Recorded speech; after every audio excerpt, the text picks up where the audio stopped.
দাউদ আলাইহিস সালামের মুজিজা ছিল, আল্লাহ রাব্বুল আলামিন তাকে মুজিজা দিয়েছিলেন, গলার সুন্দর আওয়াজ দিয়েছিলেন। তিনি যখন জাব্বুর শরীফ তেলাওয়াত করতেন, উড়ন্ত পাখিরা ওড়া বন্ধ করে চতুর্দিকে বসে আল্লাহর কালাম শুনত।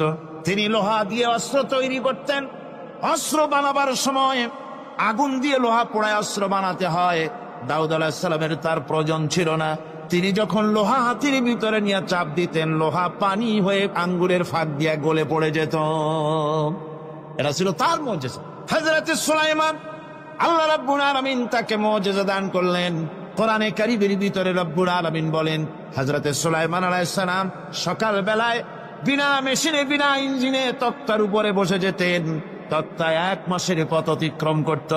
আবার সন্ধ্যা বেলায় বসতেন, এই তক্তা আর 1 মাসের পথ অতিক্রম করে যেত। ঈসা আলাইহিস সালামের মুজিজা ছিল জন্মান্ধের চোখের উপরে হাত বুলিয়ে দিতেন।